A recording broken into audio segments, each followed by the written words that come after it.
welcome back to BC Off-Road. Today we're back on my Bronco. So last video, you guys saw, got it running. So, right now it's got no exhaust whatsoever. No manifolds, no nothing. But I have, because as you guys know, oh, hit the antenna, awkward. As you guys know, Cooper is engine swapping his, as of right now. So I've got a bunch of his exhaust parts. And so I just gotta go get bolts from the store. And then I'm gonna start bolting stuff in, welding the exhaust together, getting it all put together, so we can hear this thing actually run, like, decent. Right now it was just like super loud, couldn't tell if the engine was making noise, anything like that, because it was just bah, bah, bah, bah, bah, bah, bah. So, we're gonna get working on that, because I want the exhaust on there today, and I'm thinking this video might be the first test drive of this Bronco. So, let's get to it.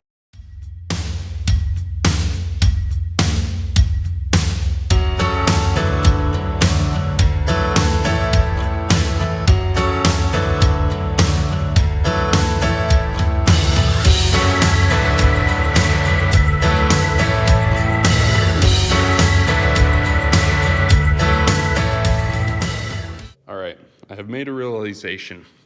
The Y pipe is still under there. It's just the manifolds that are missing and then the cats. So to save myself some welding, I'm gonna go pick up some PB blaster, see if I can get these bolts to come out. Some on this one are already partially out. As you can see, it wiggles. So I'm gonna see if these ones will come out without breaking. If they will, I'm just gonna use the manifolds, the Y pipe that's already under there. Then I just have to do something here, because those two sensors also like a different style under there. It actually Ys the exhaust sooner and then has the O2 sensor.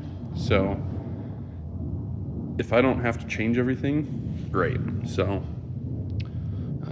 yeah, I'm gonna go get some PB blaster from the store. I'm out, try to get those out, and I'm also going to grab all the manifold bolts that I need, because yeah, I need them. So we're gonna run to the store. Alrighty guys, welcome back. It's another day. Back to working on this project. As you can see, I've already been welding a little bit, welding some pieces on the exhaust that I can do when it's outside the car. Now I'm gonna get that piece, that one, yep, that one. I'm gonna get that one welded in there, and then I'm gonna cut off the muffler that's currently, well, actually I already cut that off, never mind. We're home free. I'm gonna trim up the one that's going in, and then get that part welded in. So we're starting with that little crossover tube. Once the exhaust is in, we're gonna try to get this thing started again. I think the timing's a little off, so we're gonna do some tuning on that. It's got a fuel leak.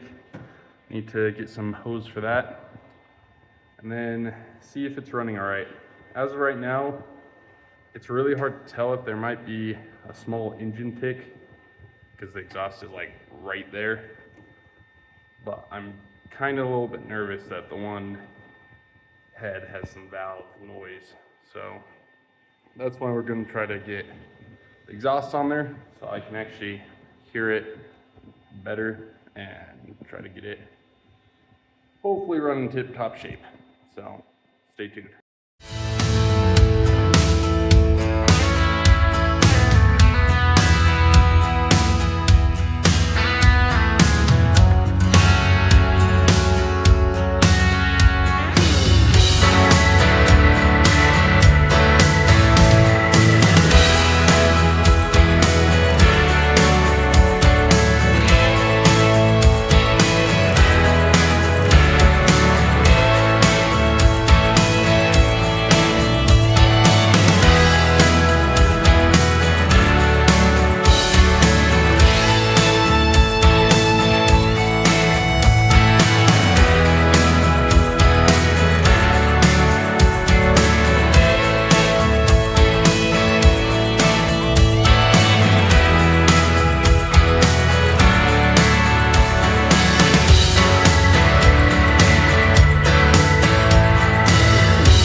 got that first piece welded in. It was a pain, like, holy cow. Could not fit my body in there anywhere, couldn't fit my head anywhere with my welding hood on, couldn't fit the welder torch anywhere, so it sucked. But it's in there. Some of the ugliest, the ugliest welds I have ever made. And that includes when I was starting off welding. So I'm not gonna show you those because they are woof. But I'm gonna get this piece ready. I need to trim off the very end down there. And then I'm gonna get this welded in there. So, guess we'll see what happens. Alrighty, I just finished up welding up most of the exhaust. Actually, it should be pretty much everything except like 2 hangers. So I'm gonna try to get it fired up. I put the battery out, the Ranger back in here. I'm gonna spray some starter fluid, try to crank it. There's still a fuel leak, so I'm not gonna run it too long, but I mostly just wanna make sure that this engine is good. So yeah, I'm gonna try to fire it up and see if it's making noise or not.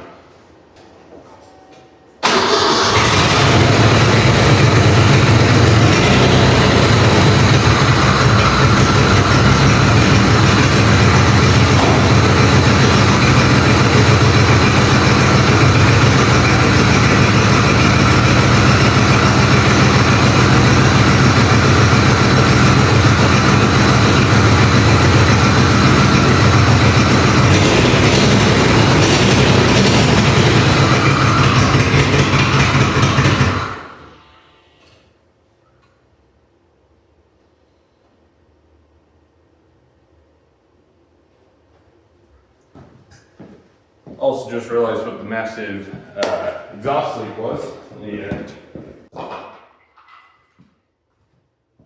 O2 sensor's not in, so it's running terribly and has a massive exhaust leak and that fuel leak. But other than that, the engine actually sounds pretty healthy. There's fluid coming from just about everywhere. Let me just show you. All right, I'll just grab this. So this fuel line right here is spraying, as you can kind of see, and down there, oil is leaking out from the valve cover. So I'm gonna the engine sounds pretty healthy, so I'm going to start with putting this in, and then I might try to buy some fuel line just over at O'Reilly's. And as long as it seems to be doing all right at that point, I'll order valve cover gaskets, which I already know that these valve covers need to be swapped. They're on the wrong side, so I knew that they'd have to be pulled off either way. It's just kind of annoying how much it's leaking, but I'm gonna stick this in and see what it sounds like at that point. All right, O2 sensor is in.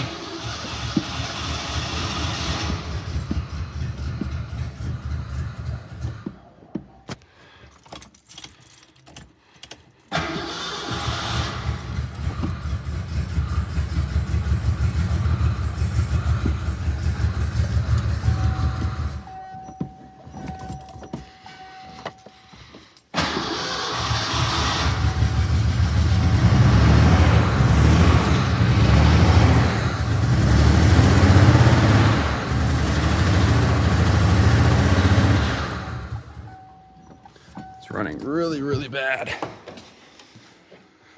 which partially could be from the fuel leak and the fact that it's dumping everything down there. That's also part of it. Yeah, so I'm gonna keep tinkering on it. We'll see what happens. Alrighty guys, I'm here tonight, just real quick doing some testing. Got some fuel line. They charged me like 10 bucks for a foot, and I needed about 3 inches, so that's kind of a pain. Still running pretty rough. So I just fired it up. It doesn't really want to stay running unless I've got my foot like to the floor, and even then it's like does not idle up even though my foot's to the floor. So I'm using this fuel pressure gauge. I just primed it once. It's at 10 psi. I think that's kind of low. I've been trying to look it up.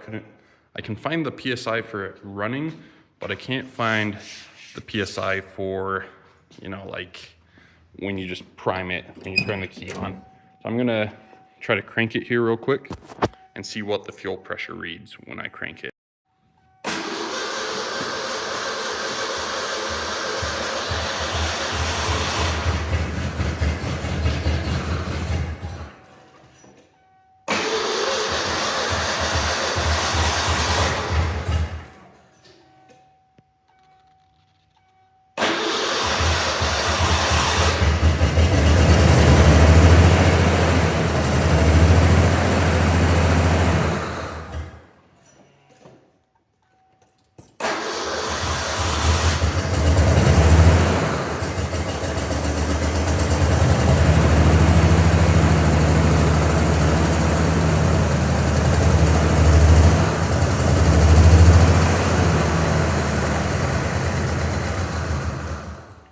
All right, something weird.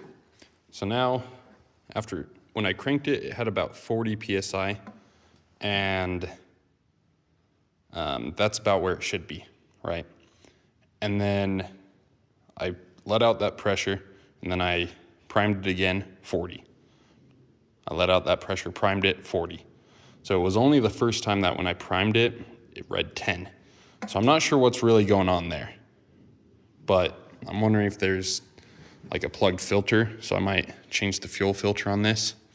But it seems to be reading decent. I'm gonna recheck it in the morning because I also have one more suspicion. Suspicion. I'm wondering if maybe the fuel pressure regulator is plugged, and so the first time I did it, it didn't have very much pressure in the fuel rail because that comes after. But now I've built up pressure in the fuel rail, and that's what's holding pressure. So I'm going to release this pressure before I leave tonight, and then test it again in the morning to see if all that pressure has come out of the fuel lines. And then I'm also going to double check tomorrow the distributor because it's running like garbage, quite frankly. So, yep, going to check that and test that tomorrow. But it is running, and the engine sounds overall fairly healthy.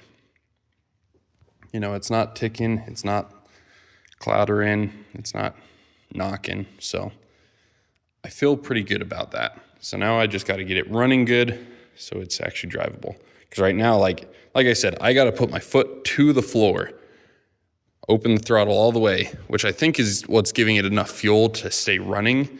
But then it's just running terrible, and it only gets up to like 1,500 RPM, and then it's just running like crap. And then when I try to let off, it just drops and tries to die, put it all the way to the floor. It's not like it revs up like it should. It doesn't rev when you put it to the floor. So there's something weird going on. I'm wondering if my timing's a little off on the distributor and if fuel pressure is kind of a problem. So that's tomorrow's problem, though. That's what I'm going to work on tomorrow. But for tonight, I'm going to finish up and get cleaned up, go do something.